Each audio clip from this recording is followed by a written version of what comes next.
Assalamualaikum warahmatullahi wabarakatuh. Alhamdulillahi rabbil alamin.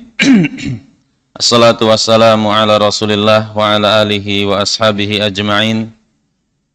Asyhadu an la ilaha illallah wahdahu la syarikalah wa asyhadu anna Muhammadan abduhu wa rasuluh. Salawatu rabbi wa salamuhu alaihi wa ala alihi wa ashabihi ajma'in. Allahumma la ilma lana illa ma 'allamtana innaka antas samiul alim. Allahumma zidna ilma wa zidna fahma, amma ba'du. Alhamdulillah, Bapak-bapak, ibu-ibu, ikhwan dan akhwat sekalian yang dirahmati oleh Allah Subhanahu wa taala. Di malam hari yang berbahagia ini kita kembali dipertemukan oleh Allah Subhanahu wa taala dalam rangka mempelajari sesuatu yang mulia, yaitu mengenal Allah Subhanahu wa taala. Mengenal agar kita merasa nyaman bersama Allah Subhanahu wa taala. Sebagaimana kata Abdullah bin Mubarak, syaraful ilmi bi syarafil ma'lum. Ilmu itu kadar kemuliaannya tergantung objek kajiannya. Jadi semakin mulia sesuatu yang dikaji, maka sesuatu itu menjadi, ilmu tersebut menjadi bernilai. Ya. Di dunia saja kita melihat sesuatu yang bernilai secara ekonomi tinggi, maka nilai-nilai seminarnya, nilai-nilai belajarnya itu akan menjadi sangat mahal. Ya, kalau ada seminar bisnis 2 hari, 3 hari, ternyata pematerinya membawakan materi yang sangat penting dan memiliki pengalaman yang baik, pasti seminar itu akan mahal.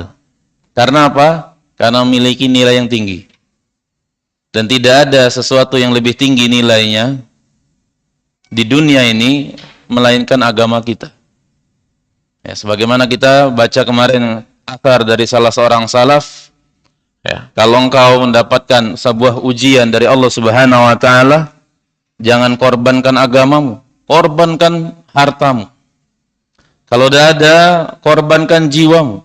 Jangan korbankan agamamu. Artinya ini sesuatu yang paling mahal di sisi Allah Subhanahu wa taala.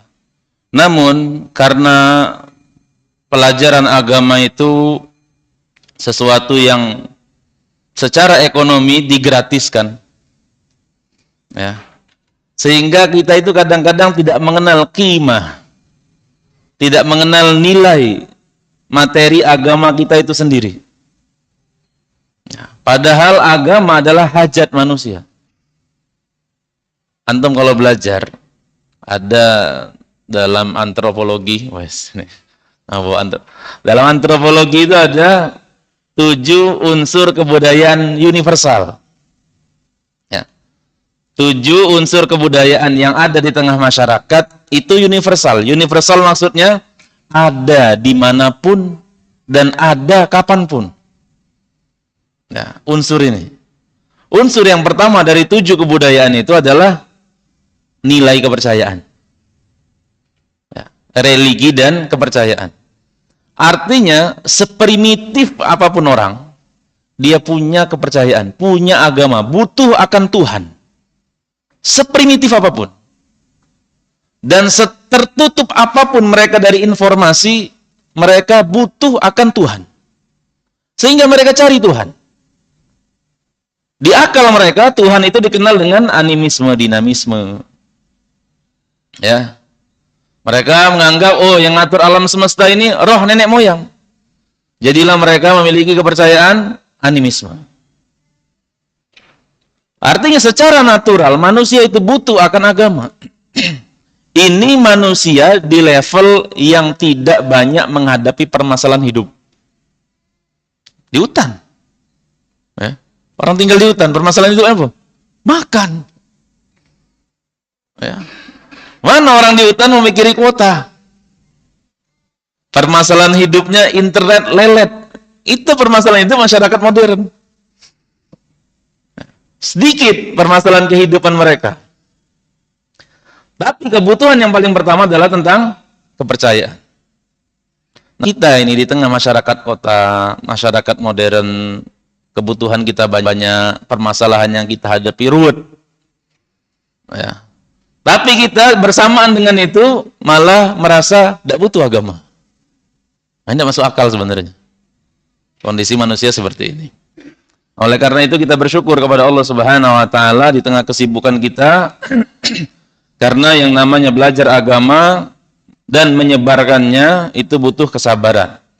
Bahkan kesabaran dalam ilmu dan dakwah itu lebih besar kebutuhan sabarnya, kadar sabarnya dibanding kesabaran seseorang dalam mencari nafkah. Ya. Karena kesabaran dalam mencari nafkah kita tidak bisa berbuat apa-apa. Kita ditakdirkan oleh Allah Subhanahu wa taala. Rezeki kita bulan ini misalnya sekian. Kita berusaha untuk meminta lebih, tidak dapat semua itulah. Kita menggugat takdir, kita menambahkan usaha kita semakin bekerja keras, mengurangi jam tidur kita. Ya, seperti itulah rezeki kita setiap bulan. Ini bukan kita nyuruh malas-malasan.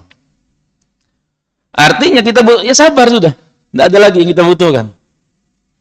Sabar. Karena tidak bisa nambah. Tapi tatkala kita belajar agama, mendakwahkannya, kita bisa punya pilihan. Kita semua punya pilihan. Sabar datang ke majelis setiap sepekan sekali, sepekan 2 kali, atau kita tinggalkan dan istirahat di rumah. Punya pilihan kita. Sehingga kesabaran akan belajar agama itu kesabaran yang membutuhkan kesabaran yang besar. Oleh karena itu kita juga mohon kepada Allah Subhanahu wa taala setelah kita bersyukur kepada Allah, kita diberi hidayah dan kita mohon kepada Allah agar diberikan kesabaran dalam belajar dan menyebarkan agama. Nah, kita masih di pembahasan tentang 2 sumber hidayah. Ya, kemarin sudah kita bahas tentang sholat dan sedikit kita bahas tentang tadabbur Al-Quran. Kita masih menyisakan sedikit pembahasan tentang tadabbur. Kemarin kita baca ucapan dari dalam tafsir Al-Manar, ya, wa man lam ya'tabir bi ayatillahi fi kitabihi la ya'tabir bi ayatihi wa sunanihi fi khalqihi. Siapa yang tidak mampu mentadaburi ayat-ayat Allah Subhanahu wa taala yang ada dalam kitabnya, padahal itu Allah mudahkan, la ya'tabir bi ayatihi wa sunanihi fi khalqihi, maka dia juga pasti tidak akan mampu mentadaburi ayat-ayat Allah, sunnah-sunnah Allah dalam penciptaannya. Dan yang dimaksud dengan tadabbur, seseorang itu berada di posisi sesuai dengan kondisi ayat, itu tadabbur. Seperti seseorang di majelis komedi. Nah, di majelis komedi. Tatkala komedian ya. Nah, nyebut pelawak caknya tidak lagi. Ya, pelawak atau komedian ini menyebutkan guyonnya, jokesnya, kemudian kita tertawa, itu namanya tadabbur. Ya, kita paham, oh ini lucu, ketawa gitu. Nah, kali ini surga, oh kita ngerti surga. Ini azab, kita ngerti ini azab. Ini yang tadabbur. Sebenarnya sesederhana itu sebenarnya. Ya, makanya Allah Subhanahu wa taala mengatakan mudah. Ya, semudah itu tadabbur. Ada orang ngelawak, kita ketawa, ngerti berarti dia lawaan itu. Tadabbur namanya itu. Cuman namanya nyambung lawaannya. Ya. Nah, siapa diberikan oleh Allah Subhanahu wa taala kemudahan seperti itu, dia tidak mampu, maka sulit bagi dia untuk tadabbur dari hal-hal yang lain. Wal muslimu idza arada syarafa wa rif'ata wal karamata wal manzilata al 'aliyata fid dunya wal akhirah fa'alaihi ayatakhidhal qur'ana jalisahu wa anisahu. Seorang muslim kalau dia menginginkan kemuliaan dan ketinggian, keagungan, kedudukan yang tinggi di dunia dan di akhirat. Ingat, di dunia dan di akhirat, bukan di akhirat saja. Fa'alaihi ayatakhidhal qur'an, maka wajib bagi dia menjadikan Al-Qur'an jalisahu, teman duduknya, wa anisahu, tempat dia merasa nyaman, wa masdaru amalihi ilmihi wa amalihi wa sa'adatihi, menjadikan Al-Quran sebagai sumber ilmunya, sumber amalnya, dan sumber kebahagiaannya. Saya jadi teringat dengan pidatonya Abu Bakar As-Siddiq tatkala beliau dilantik jadi khalifah. Ya, melihat paragraf ini, saya jadi teringat akan hal itu. Kata Abu Bakar As-Siddiq, usikum bittaqwallah wa an tathnu alaihi bima huwa ahlu. Aku wasiatkan kalian agar bertakwa kepada Allah Subhanahu wa taala dan menyanjung Allah Subhanahu wa taala, karena Allah lah yang layak untuk diberikan sanjungan. Wa antahlitu ar-raghbata bir-rahbah.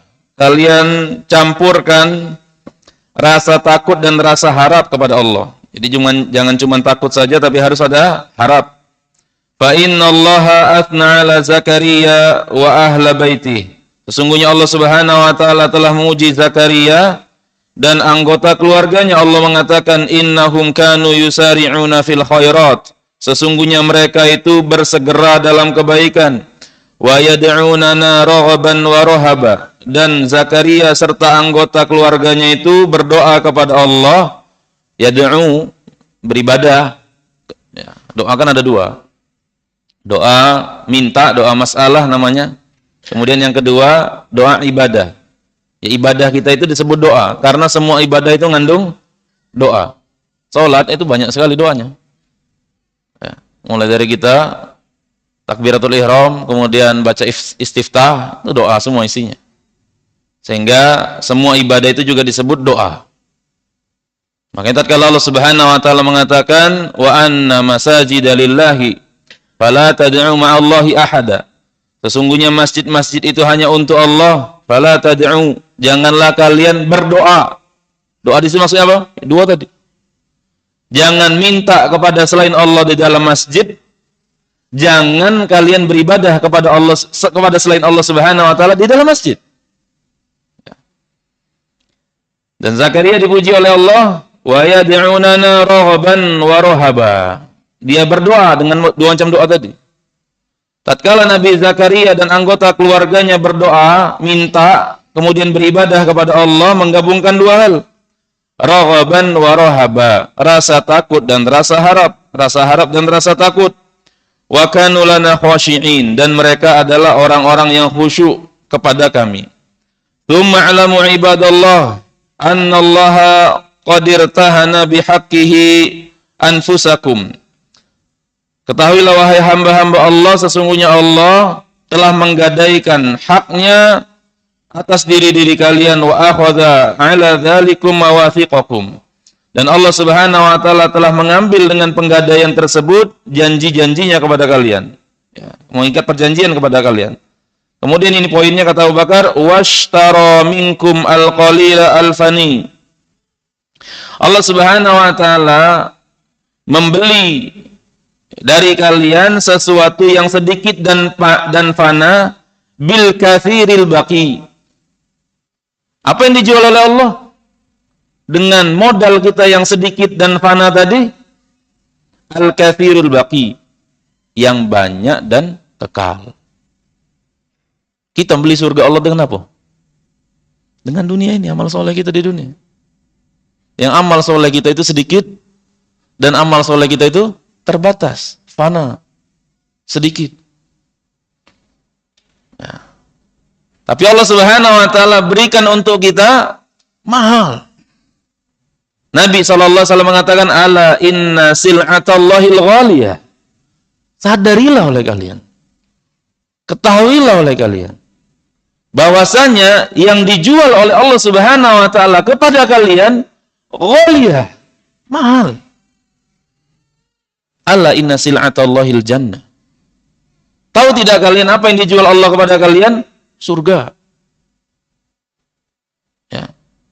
Kita beli dengan dunia. Yang dunia ini sering kita dengar hadis, ya, tidak bernilai di sisi Allah Subhanahu wa taala melebihi sayap seekor nyamuk. Ya. Wa hadza kitabullahi fikum la yatfi'u nuruhu. Dan di tengah kalian ada kitabullah yang cahayanya tidak akan padam. La tanqadi ajaibuhu, yang keajaiban-keajaiban di dalam Al-Qur'an itu tidak akan ada habis-habisnya. Fastadi'u binurihi. Oleh karena itu, carilah cahaya dengan, mintalah sinar dengan cahaya dari Al-Quran. Wastansahu kitabahu wastadi'u minhu liyaumi zulmah. Ya, carilah nasihat dengan kitab Allah dan terangilah diri kalian dengan kitabullah tersebut untuk hari yang gelap. Hari yang gelap apa? Kubur. Kubur, mahsyar, itu gelap. Makanya dikatakan sholat itu menerangi kubur seseorang, menerangi mahsyar seseorang. Walaupun dikabarkan kepada kita matahari itu sejarak semil, mahsyar itu gelap bagi orang yang tidak punya amal soleh. Fa innahu innama khalaqakum li'ibadati. Karena sesungguhnya Allah Subhanahu wa taala menciptakan kalian untuk beribadah kepadanya, dan seterusnya khutbah Abu Bakar As-Siddiq. Yang jelas kata Abu Bakar As-Siddiq, jadikan Al-Quran itu sebagai penerang. Ya. Jadikan dia sebagai pemberi nasihat. Sebagaimana disampaikan di sini, siapa yang menginginkan kemuliaan, ketinggian di dunia dan di akhirat, maka dia menjadikan Al-Quran teman duduknya. Teman yang membuat dia nyaman sebagai sumber ilmu, amal, dan kebahagiaan. Wadzalika bihifdzihi in istata'. Hal itu kita lakukan, menjadikan Al-Quran teman duduk kita dan teman nyamannya kita dengan cara apa? Menghafalkannya kalau mampu. Ya. Sekadar kemampuan kita masing-masing. Mentadaburinya, memahaminya, mengetahui rahasia-rahasia yang ada di dalam Al-Quran. Ya. Rahasia balaghiyah yang mendalam. Wal amalu bi kulli ma fihi bila ta'akhuri wa kaslin. Dan kita mengamalkan apa yang ada di dalam Al-Quran tanpa menunda-nunda dan tanpa rasa malas. Ya. Karena semua orang besar itu bukan pemalas.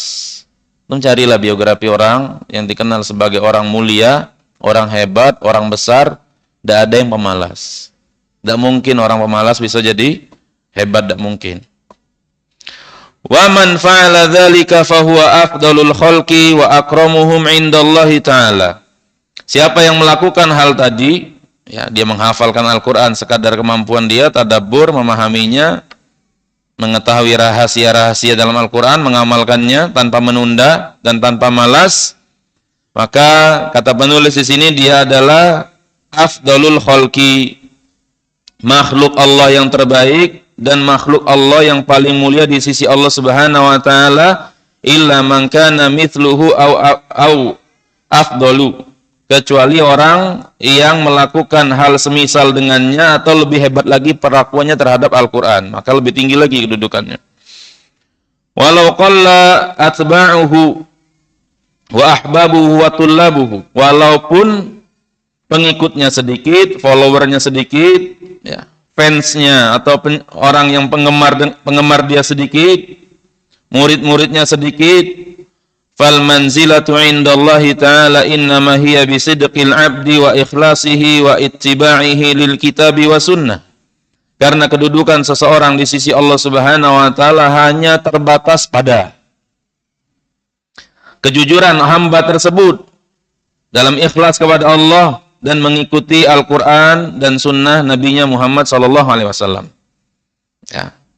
Jadi bukan jadi patokan seseorang itu banyak atau sedikit pengikutnya, banyak atau sedikit yang menerima dakwahnya, banyak atau sedikit orang yang mencintainya, bukan patokan. Memang ada unsur bisa jadi, tapi itu bukan patokan. Ya. Karena Nabi kita Muhammad sallallahu alaihi wasallam pernah melihat, wan nabiyyu laisa ma'ahu ahad. Nabi, aku melihat ada seorang nabi, tidak ada seorang pun yang mengikutinya. Nabi Ibrahim siapa pengikutnya? Istrinya cuman, Sarah. Ya. Awal-awal dakwahnya. Makanya tatkala Firaun, kan ada Namrud, ada Firaun ngadepi. Nah, ini ngadepi Firaun di Mesir. Nabi Ibrahim ngadepi Firaun, apa kata Nabi Ibrahim kepada istrinya Sarah? Kalau ditanya nanti siapa saya, jawab saudara. Jawab saudara, saudara seiman. Karena tidak ada di muka bumi ini yang beriman kecuali kita berdua. Artinya tidak ada pengikut. Apa kedudukan Nabi Ibrahim di sisi Allah Subhanahu wa taala? Khalilur Rahman. Satu level dengan Nabi kita Muhammad SAW di sisi ini.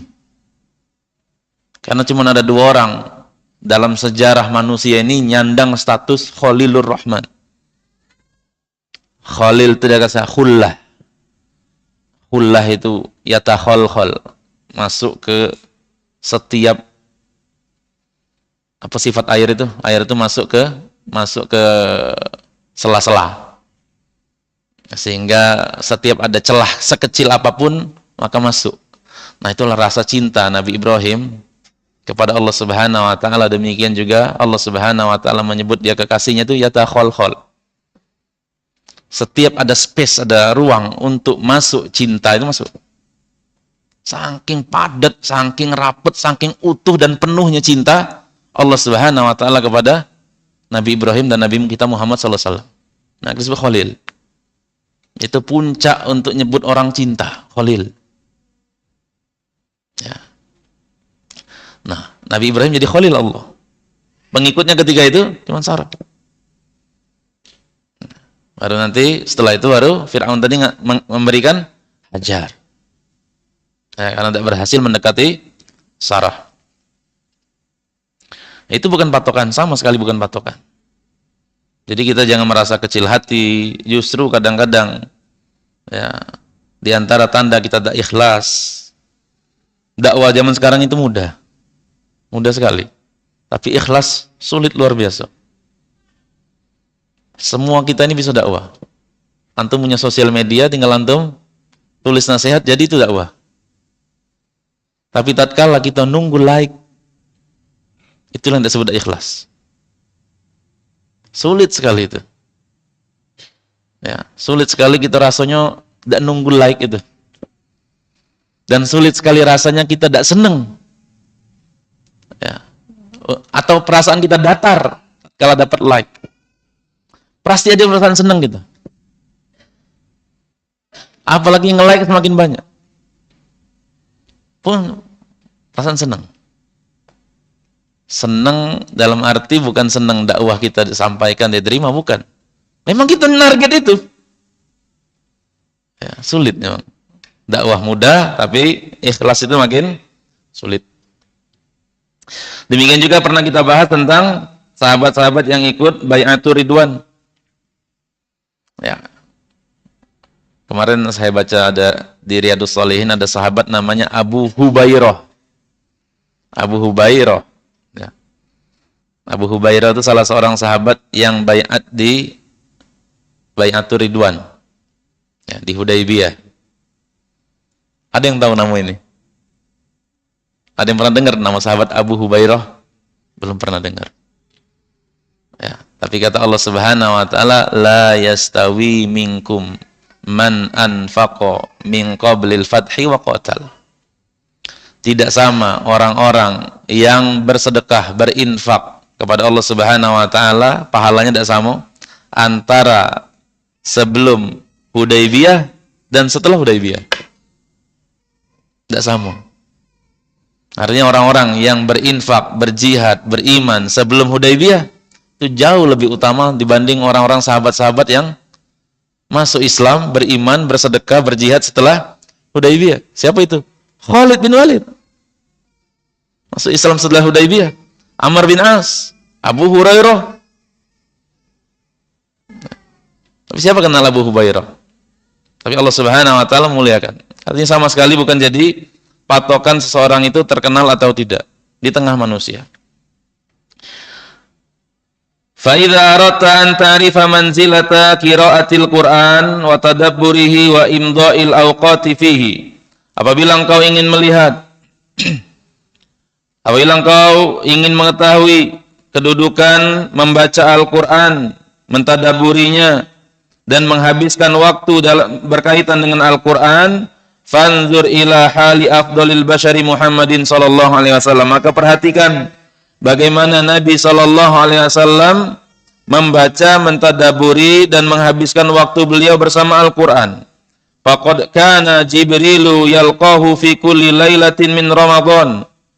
Dan Jibril menemui Nabi sallallahu alaihi wasallam di setiap malam Ramadan. Fayudarisuhul Qur'an, dan di malam tersebut Nabi belajar Al-Qur'an. Qala li Fatimah radhiyallahu anha.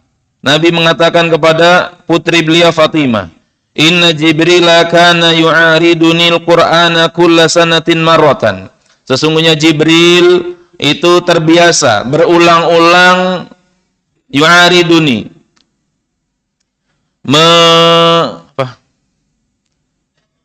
menyetorkan Al-Qur'an, menampakkan Al-Qur'an kepadaku setiap tahun sekali khatam. Itu kebiasaan Jibril setiap Ramadan.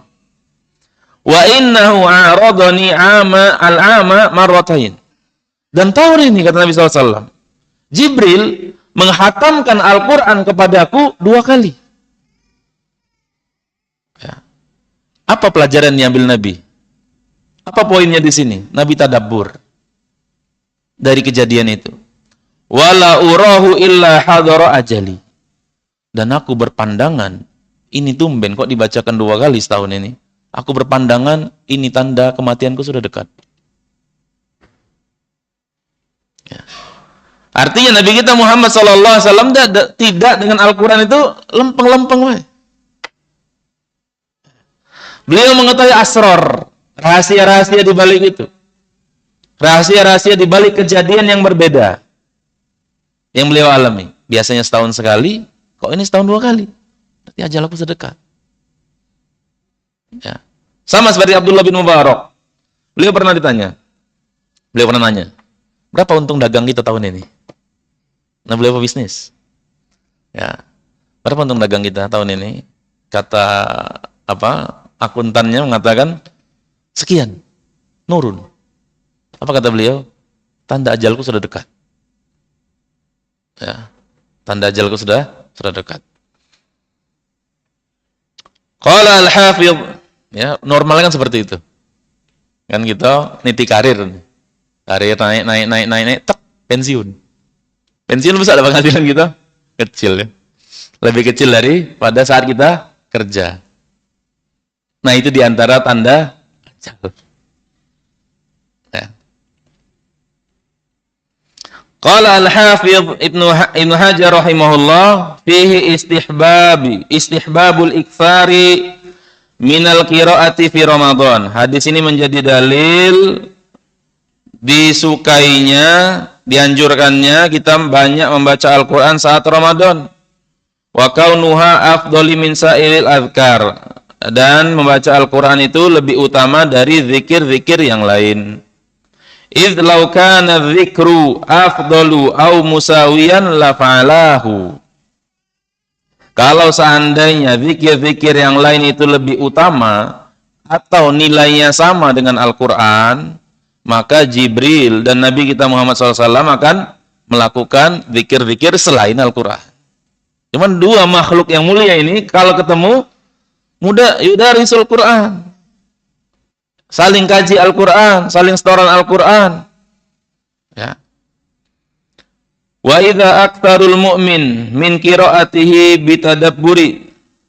Apabila seorang mukmin membaca Al-Qur'an dengan tadabbur, maka akan semakin bertambah keimanannya, semakin besar rasa yakinnya. Al-Alamah Muhammad Rashid Ridha rahimahullah. Ini beliau yang kita bahas kemarin. Ya, seorang yang sangat berjasa terhadap perkembangan dakwah Islam saat ini. Ya, sampai kemarin kita sampaikan, beliau jadi perantara, terinspirasinya berdiri Muhammadiyah, Al-Irsyad, Persis dan lain-lain. Ya, itu bisa bayangkan. Ya. individu-individu seperti Syekh Muhammad Nasiruddin Al-Albani, baca majalah beliau jadi muhaddits, ahli hadis.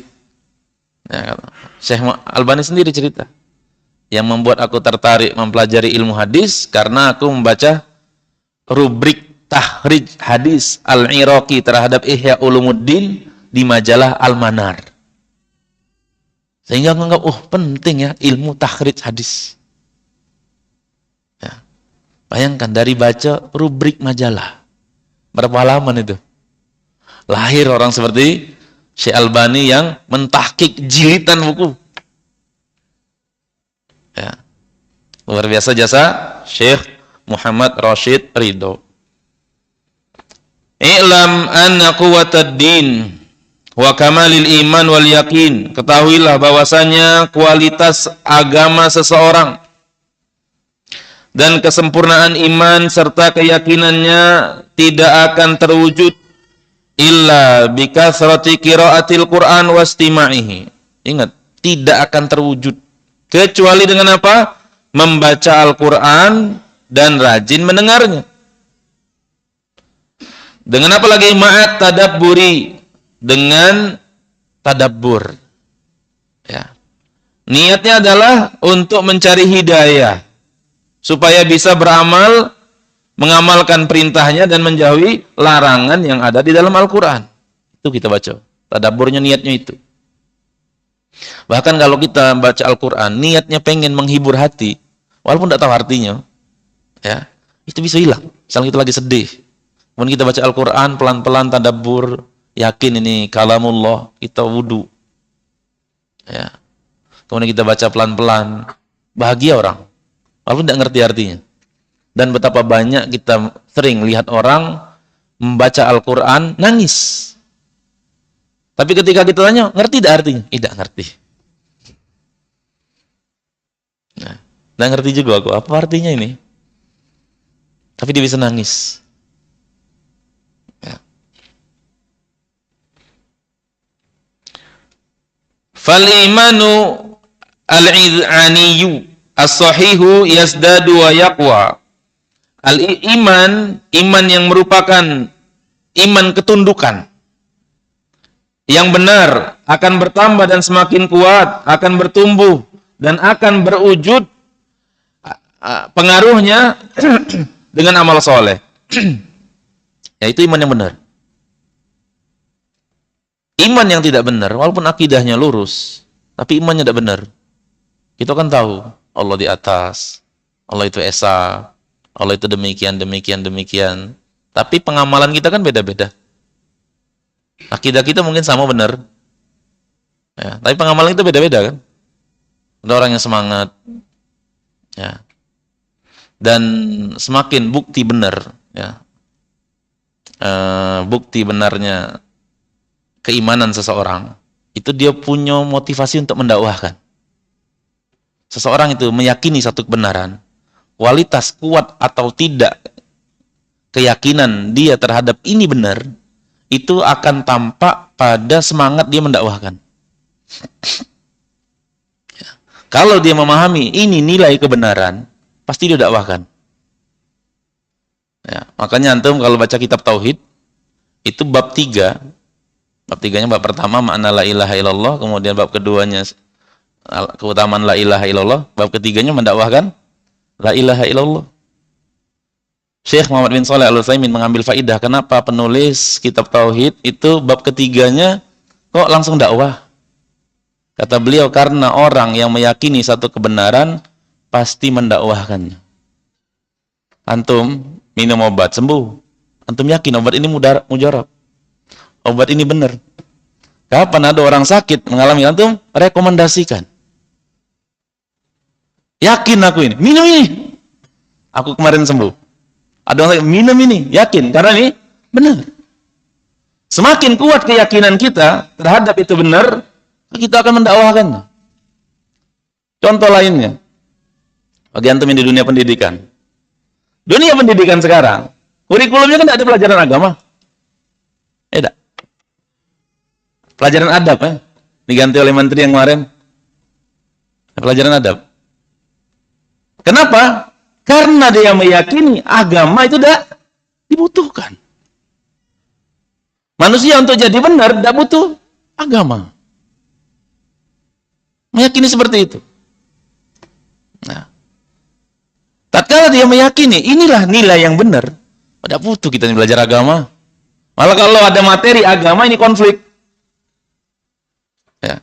Dia yakin itu benar, dibuatnya jadi materi ajar, disebar seluruh Indonesia. Saking dia yakin itu benar. Inilah bentuk pemahaman yang benar. Sehingga dia berani dakwahkan. Sehingga antum bisa ukur kadar keimanan antum terhadap kebenaran la ilaha illallah dilihat dari semangat antum dakwahnya. Kalau malas-malasan dakwahnya sekadar itulah. Ya. Sekadar itulah keyakinan kita akan kebenaran itu. Dan tatkala ada orang menyelisih itu, kita ngerasa tidak apa-apa. Ya. Coba tadi obat tadi. Ya. Kita yakin obat untuk mah itu misalnya, taruhlah sebut merek ini, Promak. Ya. Yakin gitu dengan seyakin-yakinnya. Tiba-tiba ada orang ngomong, tidak, Panadol.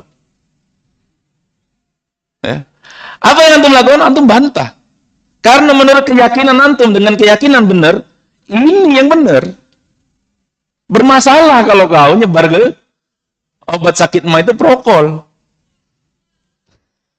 Iya. Iya. Nah, seperti itulah kira-kira. Tatkala seseorang menganggap tidak masalah orang pakai baju topi Sinterklas, orang mengucapkan selamat Natal, tidak ada semangat bagi antum untuk bantah ini. Untuk setidaknya antum mengambil sikap. Itulah kadar keimanan antum terhadap kalimat la ilaha illallah. Ya. Jadi keyakinan yang benar itu melahirkan amal dan meninggalkan kemaksiatan, kerusakan, sekadar kemampuan kita, kadar kita terhadap tadabbur Al-Quran. Ya. Semakin lemah kadar kemampuan kita tadabbur, ya semakin kurang juga itu. Wa yanqusu wa yad'ufu ala hadhihi nisbati man taraka tadabburahu. Dan ini semakin berkurang dan semakin berlemah sekadar seseorang itu meninggalkan tadabbur. Makanya kemarin kita bahas setan itu fokus supaya kita itu kalau baca Al-Quran tidak tadabbur. Wa ma amana aktsarul arabi illa bisima'ihi wa fahmihi. Dan bagaimana orang Arab beriman kepada Nabi kita Muhammad sallallahu alaihi wasallam, kebanyakan mereka itu lewat dengar. Ya.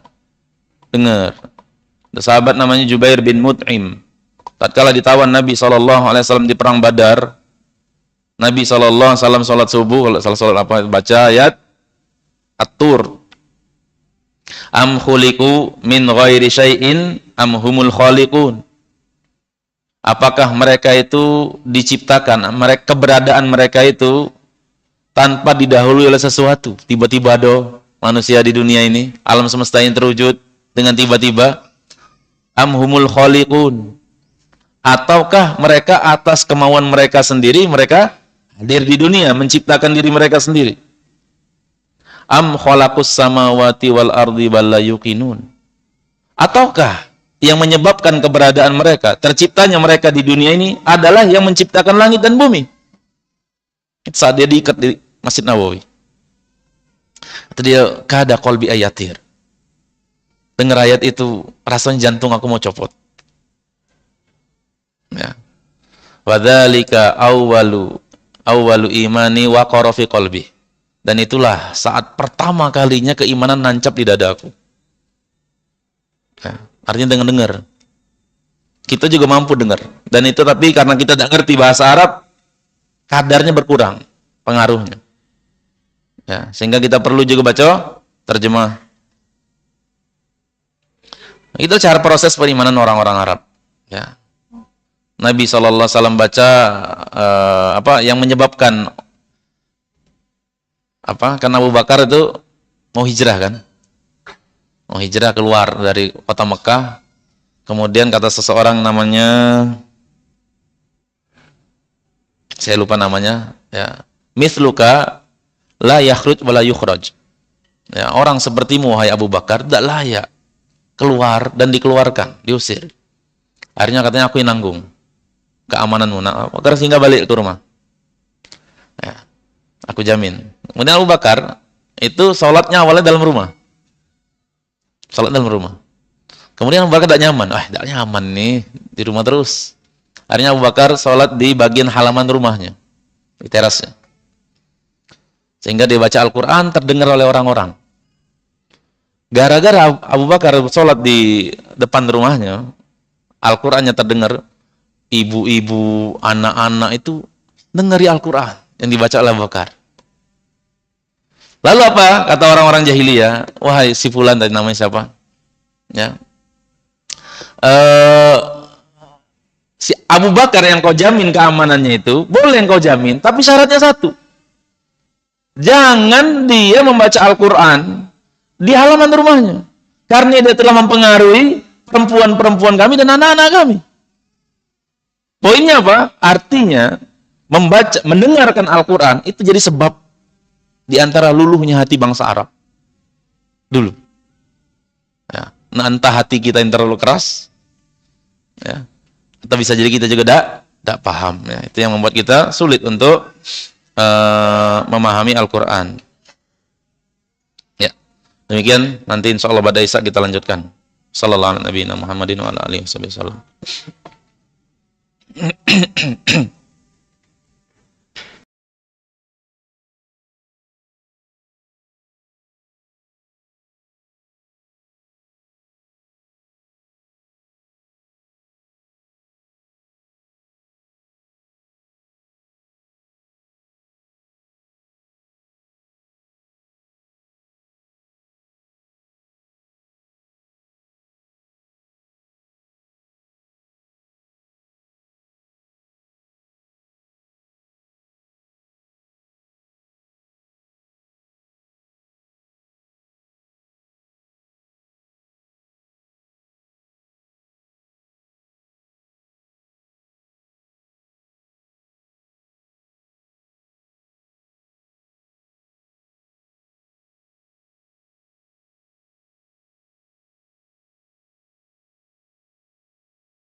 Alhamdulillahirabbil alamin, assalatu wassalamu ala Rasulillah wa ala alihi wa ashabihi ajma'in, amma ba'du.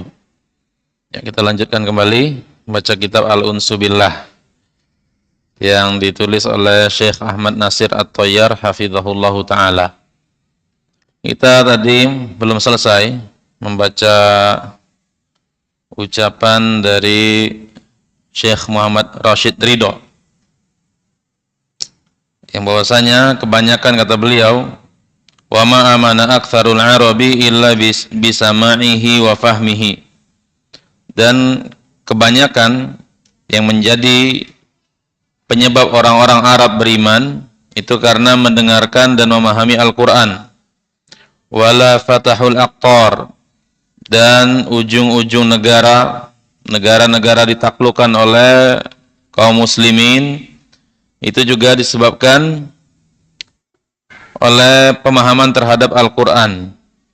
Wa masarul amsar, kemudian kaum muslimin membangun peradaban seperti yang dilakukan oleh Umar bin Khattab. Yang membangun peradaban juga dikarenakan hasil dari telaah dari Al-Qur'an, mengamalkan isinya, mengimaninya, itu dampaknya seperti itu wujudnya. Wattasa'a umranuhum, dan semakin lebarnya kekuasaan mereka. Wa'azuma sultanuhum, semakin besarnya kekuasaan mereka. Illa bita'thiri hidayatihi, semua itu adalah pengaruh dari hidayah Al-Qur'an. Wa idza aradta an tajida ta'ma halawatil Qur'an, apabila engkau menginginkan mengetahui manisnya rasa Al-Qur'an, nikmatnya rasa Al-Qur'an, maka bacalah Al-Qur'an ala manazilihi. Nah, ini juga poin. Ya, kalau kita ingin merasakan kenikmatan dari Al-Qur'an, anak-anak ya, adik-adik, jaga ketenangan dulu. Ya, maka bacalah Al-Qur'an ala manazilihi, pada sesuai kondisinya. Qala al-alama az-Zamarkashi al-alamatu Zarkashi rahimahullah, man arada an yaqra al-Qur'ana bi kamali tartili falyaqra'uhu ala manazilihi. Siapa yang ingin membaca Al-Qur'an dengan tartil yang sempurna, maka bacalah Al-Qur'an sesuai dengan kondisi-kondisinya. Fa in kana yaqra'u tahdidan lafadha bihi lafzul tahdid. Apabila dia membaca Al-Qur'an yang sifatnya ancaman, maka ucapkanlah dengan intonasi yang menunjukkan itu sebuah ancaman. Wa in kana yaqra'u lafdha ta'zimi lafadha bihi ala ta'zim. Kalau Al-Qur'an menceritakan tentang keagungan Allah, keagungan penciptaan Allah dan lain-lain, maka juga lafadzkan ayat tersebut dengan keagungan. Wa yanbaghi ay yashtaghila qalbuhu fi tafakkuri fi ma'na ma yalfadhu bi lisanihi fa ya'rifu min kulli ayatin ma'naha. Dan seharusnya seseorang itu, selain dia tadi seperti bacaannya, ada Imam Masjidil Haram yang baru, ya, Walid Syamsan, ya. Nah, beliau itu dijuluki dengan membaca Al-Quran tafsiriyah. Bacaan Al-Quran beliau tafsiriyah. Sehingga kalau beliau baca Al-Quran, itu sesuai dengan kondisi ayat. Ya, jadi benar-benar ketika dengar bacaan beliau, itu Allah itu sedang cerita ke kita. Allah sedang ngobrol sama kita. Ya. Karena bacaan beliau seperti itu. Ya, dulu Imam Masjid Kuba. Setelah Ramadan kemarin jadi Imam Tarawih, kemudian jadi Imam Masjidil Haram. Nah, itu Masya Allah bacaan beliau. Ya, di antaranya disebut sampai qiraah tafsiriyah. Qiraah sekaligus tafsiran. Ya. Dan seharusnya sudah semestinya bagi seorang juga hatinya sibuk. Ya, selain tadi paham intonasi seperti tadi, itu memikirkan makna-makna dalam Al-Quran saat dia melafadzkannya, sehingga dia paham makna-maknanya dari setiap ayat. Wala yujawizuha ila ghairiha hatta ya'rifu ma'naha. Dan tidaklah lewati ayat-ayat tersebut kecuali dia pahami maknanya. Wa idza marra bihi ayatir rahmah, apabila lewat padanya ayat-ayat rahmah, maka dia berhenti pada ayat tersebut, dia renungi, dia bahagia dengan janji Allah Subhanahu wa taala. Dia merasa gembira ila dzalik dengan hal tersebut, wa sa'alallah, kemudian dia minta kepada Allah rahmatnya yaitu surga. Jadi boleh saat kita tahajud. Saat kita tahajud baca Al-Qur'an, kemudian lewat ayat-ayat rahmat kita minta surga kepada Allah Subhanahu wa taala. Ya. Apabila kita membaca ayat tentang azab, kemudian kita berhenti sejenak, kita renungi maknanya, fa in kanat fil kafirin, apabila ayat tersebut berbicara tentang orang kafir, ya, i'tarafa bil iman, ya. Kemudian dia mengakui keimanan, kita yakini keimanan. Kalau Al-Qur'an berbicara tentang orang-orang yang ingkar, kita menancapkan keimanan di hati kita. Amanna billahi wahdah. Kita ucapkan aku beriman kepada Allah Subhanahu wa taala semata. Apabila bercerita tentang menakut-nakuti, kita minta kepada Allah Subhanahu wa taala berlindung dari azabnya dari neraka. Wa in huwa min marra bi ayatin, apabila dia melewati ayat yang di situ terdapat seruan terhadap orang-orang yang beriman, yaitu tatkala melewati ayat ya ayyuhalladzina amanu. Kita berhenti sejenak di situ. Waqad kana ba'duhum yaqul. Sebagian ulama tatkala membaca ayat-ayat seperti ini mereka mengatakan labbaika rabbi wa sa'daik. Kami penuhi panggilanmu ya Allah. Kenapa demikian? Karena kata Imam Ibnu Katsir rahimahullah, tidaklah sebuah ayat yang diawali dengan ya ayyuhalladzina amanu pasti setelahnya ada perintah atau larangan. Pasti. Untuk baca ayat apapun, pasti kalau ya ayyuhalladzina amanu setelahnya perintah atau larangan. Sehingga sebagian ulama mengatakan labbaik rabbi wa sa'daik. Kami penuhi ya Allah. Ya, perintahmu, panggilanmu. Kemudian merenungi apa yang diperintahkan oleh Allah dan apa yang dilarangnya. Wa ya'taqidu qabula dzalik. Dia meyakini dengan menerima hal tersebut. Fa in kana minal amri alladzi qad qassara anhu fi ma madha. Apabila tentang perintah-perintah tersebut ternyata baca perintah ini. Aku tentang perintah ini banyak sekali aku meninggalkan. Ya, perintah yang dijalankan oleh Allah Subhanahu wa taala berkaitan dengan hal ini banyak yang aku lalaikan. Ya, i'tadzara. Minta maaf kepada Allah Subhanahu wa taala. Banyak perintah-perintah seperti itu. Ya, disuruh sabar gitu. Ya ayyuhalladzina amanusbiru wasabiru warabitu. Wahai orang-orang yang beriman, sabarlah kalian. Berusahalah keras untuk sabar, kemudian lakukan persiapan. Untuk ke surga persiapanku sedikit. Sebagaimana ucapan sahabat Mu'adz bin Jabal. Tatkala di malam hari beliau salat malam, apa yang dilakukan oleh beliau? Ya Allah, sesungguhnya perjalananku menuju surga itu lambat. Ya. Surga itu kan kita mau menuju ke sana. Tapi usaha yang kulakukan lambat. Dan lariku dari neraka pelan. Ini level Mu'adz bin Jabal. Minta maaf kepada Allah Subhanahu wa taala atas usahanya yang lemah. Tatkala kita lewat-lewat seperti itu, perintah, larangan, usaha kita lemah.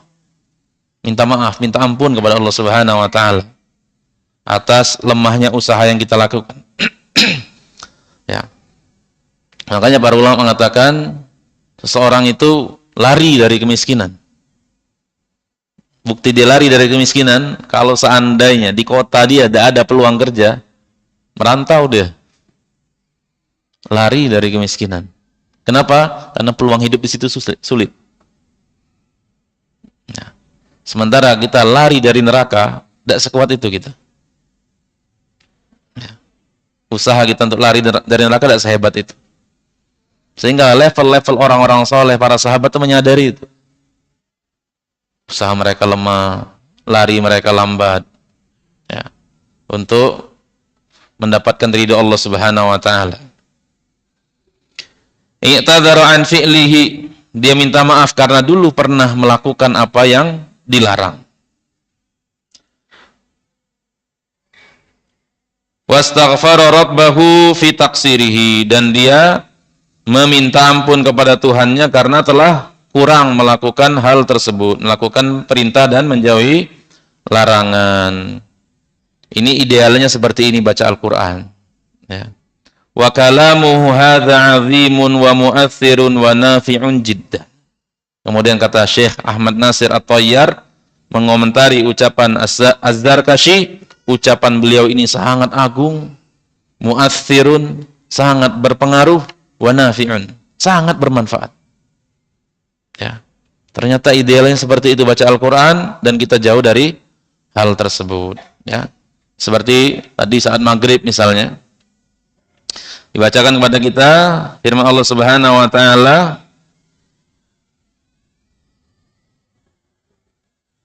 innal muttaqina fi dhilalin wa 'uyun. Ya, sesungguhnya orang-orang yang bertakwa itu nanti di akhirat, setelah Allah Subhanahu wa taala menjelaskan kondisi orang-orang kafir, nanti di akhirat fi dhilalin wa 'uyun, di bawah teduhan-teduhan, naungan-naungan, bayangan-bayangan pohon, wa'uyun, dan sungai-sungai mata air yang ngalir. Itu nikmat luar biasa. Ya. Kita kalau lihat tempat seperti itu nongkrong tuh lah bawaannya kan. Oh, Masya Allah, sini pohon teduh, sini sungai ngalir, lemak duduk di situ. Fi dhilalin wa'uyun, kata Allah.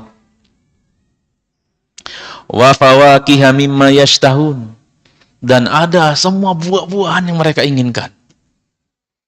Masya Allah, ya. Ya, sungai-sungai surga kan itu sungainya dangkal, jernih, kita bisa celupkan tangan kita, bisa kita lihat dasarnya. Kemudian pinggir-pinggiran sungai itu ada tenda-tenda dari permata, sambil di sungai, sambil di tenda-tenda yang indah, semua buah-buahan tersedia. Ya. Kulu washrabu hani'am bima kuntum ta'malun, kata Allah. Ya, makanlah kalian semua dan minumlah dengan rasa nikmat sebagai balasan dari apa yang telah kamu kerjakan. Inna kadzalika najzil muhsinin, kata Allah, sesungguhnya demikianlah cara kami balas orang-orang yang berbuat baik. Wailu yauma idzil lil mukadzibin, celakalah pada hari ini orang-orang yang mendustakan dulu saat di dunia. Kulu wa tamatta'u qalilan, makan dan minumlah kalian sedikit. Innakum mujrimun.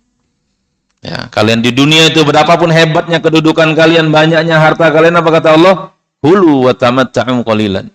Makanlah itu, nikmatilah itu, qalilan, sedikit. Innakum mujrimun. Sungguhnya kalian orang-orang yang melakukan kejahatan. Ya, indah sekali Al-Qur'an kalau kita ngerti.